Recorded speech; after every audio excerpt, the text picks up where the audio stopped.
All right, guys. Who are you talking to? You always say that. All right, guys. Like, Yeah. what if it's only a bunch of chicks listening to this? Yeah, good point. Hello, ladies. Yep. It's us. We're here again. You know, me and him here to talk about metal with you guys, girls, Girls, ladies. and today we are going to be talking about Brandaler and drumming. Yeah, right. Whoa, no. What? Nope. Daryl, what are we going to be talking about? Well, as the title of this indicates, which you'll see as you're looking at this, I don't care about anything. I only care about guitar. So we're gonna talk about some of our favorite and the most amazingest, awesomest guitar players in the metal genre. Fair enough. Fair enough. So, Justin, why don't you kick us off? Because, you know, you yakety yak about this. Brandaler does not play guitar, so please don't talk about him. Okay. Well, I'm going to have to say Kanye then. Kanye West, he is one of the greatest guitar players of all time. All of the lights and... No, well, I'm going to have to bring up one of my favorite guitarists. Well, yeah, that's what I just asked you. If we're talking about our favorite guitarists, so you would want to bring up one of your favorites. Well, this is my favorite of favorites, Brent Hines. Gonna have to bring him up because although he is drunk often, he's still very talented when it comes to playing guitar. Yes, he writes some pretty amazing riffs. I'll give him that much. Yep, I think he's a great songwriter. As far as melodies, and a great solo writer. And yeah, he's I have to say he's up there. I mean, as far as, you know, albums go and in recording sessions and whatnot. You know. Yeah, live, not so much. Especially, you know, when he's really, really drunk. Case in point, we were at the show now, what is it, 2 weeks ago almost? Yeah, yep. To see the Mighty Mastodon. Yep. And why don't you tell them a little bit about Brent's performance? Well, Brent was kind of in his own world throughout the entire show. Yep. At least the first 3/4 of the set. Yeah. I mean, there were times where I guess he had a lot of issues with his guitar again. Yeah. And which has been, you know, the past couple times that we've seen him, he's been having these quote-unquote issues. But he's, you know, first, yeah, he was switching guitars on the side of the stage with engineers or whatever, and then he kept retuning it. You could tell he was his back was to the crowd because he was trying to retune his guitar or fix it or whatever, and so that was kind of annoying. There were definitely parts where he wasn't playing. You know, you could just hear that there was just, you know, melodies that were missing, and then when he did finally get it together and he turned around and faced the crowd, he was awkwardly nodding, not to the beat at all, his head to some random beat. Yeah, in his own world, leaning back against the amps. Yeah, he looked like he was sleeping up there or something. It was kind of weird. Yeah. I mean, luckily, you know, when you have Brent, you also have Bill on the other side to kind of carry the guitar parts. Yeah. And Bill definitely carried it, and as I said that night, Troy put the team on his back Oh, he did. To carry Brent. It was funny because, you know, Brent played it. I mean, once he got his shit worked out and whatever, maybe once the cocaine kicked in or something, I don't know. His solos towards the end of the set were pretty great. Yeah, especially his own act that he threw, where he gave everybody a guitar solo. But the funny part was that every time he would play a solo, all the other members of the band were kind of really instructing the crowd, please clap, please clap, because if you don't, he's probably gonna storm off. Bran is up on the stool in the back, come on, motherfuckers, come on, you have to clap now. He's gonna start crying. I wish it wasn't like that. Yeah, but you know, maybe if he wasn't a drunk, maybe he wouldn't write such awesome riffs. Yeah, or maybe he has to drink more. I think that's it. That's what Pickles would do. That's his? Pickles the drummer. But I mean, besides that, the rest of the show was good. Yeah, and it's funny you mentioned that. Yeah, because they were with Opeth. They were with Opeth, and it's convenient because I wanted to mention that Michael Akerfeldt is one of my favorite guitar players And, we talked about this during their set, which was an interesting set, because they started out playing a lot of the softer stuff, heritage stuff. Yep. And I think we were a little worried that maybe that's all we were going to get. Not that would be bad. I like that stuff, and seeing them live the first time was great. But then, sure enough, right at the end, they went into Ghost of Perdition and Demon of the Fall. Yeah. Back to the Screamin'. But he is a great writer, a great performer, but he's a great guitar frontman. He just carries the crowd, and he's always into it. And he was up on the drum riser and jumping, and he was into the show.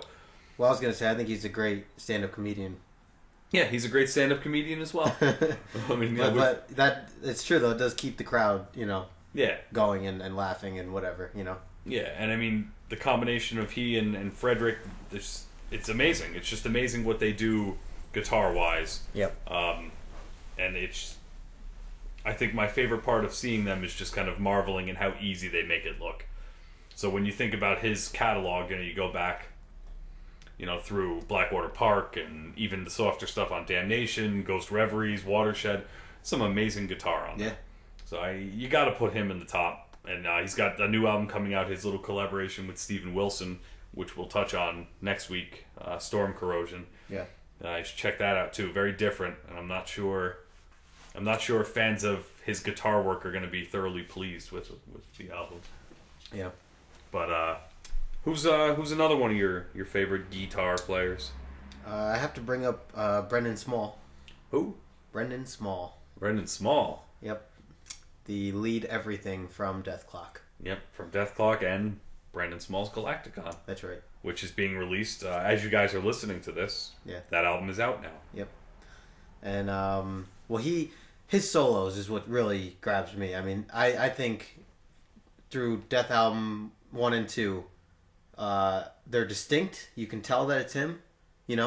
I feel like he really stands out when it comes to guitar solos to other people, even with like the effects that he uses and just different layering of the guitars. And I think it's he's ridiculous. He's a really talented guy, and not to mention that he can growl, and the rest of his songwriting skills are just as amazing. I think the funniest part is, like you said, he has a very signature sound. Like you know when you're listening to Brendon Small. Yep. But what makes that all the more bizarre is that, especially in the Death Clock stuff, he's not playing as Brendon Small. He's playing as Squizgar Squig Elf. Right. So who knows? Maybe he really is just taking on that character, and on top of that, he plays different. But he really makes all that stuff look so easy. Yeah. I remember when the first Death album came out, and I think it was the first season of Metalocalypse, there was an instructional video on the DVD set of Squizgar teaching you how to play, I think it was the Duncan Hill's Coffee jingle. Yeah. And it's just like, and then use, and you just know that that's probably how Brendon Small would, like, he'd be like, oh, look, it just goes like this, and like this, and then, yeah. It's just amazing. Seeing him live, he's phenomenal. Yeah, like, that's what I was going to say was, I remember, I mean, the fact that he's doing, vocals at the same time, and the vocals are tough vocals as he's doing these crazy solos and whatnot, he's pushing all that out while just standing there, Exactly. Standing at the mic, and I just think that's, that's got to be tough to do. Absolutely. He's very talented. And it's funny to see it coming from this, little white guy, that... Scrawny little dude, Yeah, that doesn't even look like he, can produce those vocals or play those guitar riffs, But he does, and he does it well. Yep. It's a good call. I mean, definitely, you gotta consider him, and I think the good thing is that people are starting to take him seriously, I think. Right. I think Metalocalypse fans take him seriously. I don't know if the rest of the metal world necessarily takes him seriously. No, but maybe after this new side project of his... yeah, maybe. Start opening the eyes of some people.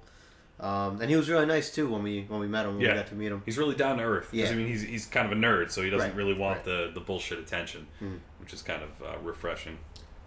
What's another guy you wanted to mention? Well, I mean, after we talked about it last week, I feel like I have to bring up Jeff Loomis. Oh yeah. Formerly of Nevermore, a band which seems to be kind of in purgatory right now. But we had talked about Warrell Dane's solo album the other day, and how it sounds like basically a Nevermore album. Yeah, like a weaker Nevermore album. And the reason it sounds like a weaker Nevermore album is because Jeff Loomis's guitars are just so powerful. The guy's such a great writer, and he just plays so... I don't even know what to say. I want to say wildly, but obviously it's not wild. It's not like he's just swinging the guitar around and see what comes out. But his latest solo album is just some of the most bruising guitar work I think I've ever heard. He just seems to get better and heavier with everything that he plays. And I don't think you could have, and this is why I say Nevermore is in purgatory, because he and the drummer, I think, Van, left Nevermore. You can't replace him. I really don't think you could replace him. I think anyone that you got to take that role would just be... It would be a different band. Yeah, it would just be a shadow of the real thing. Yeah. So I think that he's striking out on his own and doing his thing, and it's pretty amazing. His new album, what the fuck is the name of it? Plains of Oblivion. I mean, you got to listen to that, and then you'll know what I mean. Because I just don't think you can count him out in any amazing guitar conversation. Yeah. What else? What else you got there, buddy? Well, speaking of Wildly, I was gonna mention. Oh, that's a pun, isn't it? Zakk Wylde. Yeah. Oh shit! Look at you fucking asshole. Been working on my stand-up comedy. Ba-dum-ching. Yeah, I mean, I think Zakk Wylde has to be mentioned on anyone's list of top guitarists. I know he had that little incident with American Idol. Mm-hmm. But I'll never forgive him for that. I'm willing to look past it, just because he's so talented. Why not share it with the world? It's fine. People, I didn't look into it. Like, I didn't actually watch the performance or anything like that. I don't think any of us did. Yeah, and I probably never will. But, if that's what he wanted to do, that's fine. The guy's talented. He can do whatever the fuck he wants, really. Yeah. So, and he's a nice guy. Not that I've ever met him. I did, actually. Did you meet him? I met him twice. And yes, he's a very nice guy, though, at that point he was so very intoxicated, he probably didn't even know he was talking to somebody. Yeah. I think the thing about Zakk Wylde is that, he's had Black Label Society damn near forever. But as Ozzy's guitar player, he always kind of got left aside because everyone looked back and, Randy Rhoads is Ozzy's best guitar player, and oh my god, Randy Rhoads is the greatest guitarist of all time. Most of the people who say that Zakk Wylde doesn't compare to Randy Rhoads probably never really heard or saw Randy Rhoads play. They're just kind of going on, what someone else told them. Yeah. Zakk Wylde is fucking amazing. Yeah. Let's face it. Yeah. The guy can fucking play with the best of them. And, he's got the beard to go along with it. But, I mean, I think the other thing is that not only is he a guitar player, but plays the piano, as he did on the song In This River. Yep. And he sings. And again, his vocals are another story. You like him or you don't. Yeah. I do. I like him, yeah. But a lot of people don't. His are like Brendon Hines. They have that kind of weird... scratchiness. Yeah. I don't even know how to describe it, but yeah, it's definitely, unique. Yeah, no, exactly. But, I mean, like I said, I just don't think he gets enough credit. I think people leave him out. Now that he's not playing for Ozzy and he's just doing BLS, I feel like either he's going to get really popular or people are just going to forget about him altogether. Yeah. Except for those fans. Fans, exactly. But that's fine. I mean, if you don't know Black Label Society, you're missing out. Exactly. And that goes for a lot of other, bands that we talk about every day. So, fuck those guys who don't know what they're missing. I absolutely agree. Fuck those guys. Yeah. Yeah, who are they? Fuck them. Who have you been talking to? I feel like we do we support that DVD, that Metal a Headbanger's Journey. Yeah, how we always refer to it. I really feel like doing this site is almost like a public service announcement for that DVD. Yeah. Because let's face it, that DVD we talked about that endlessly. We always reference that in our conversations every day. Remember in the DVD? Yeah.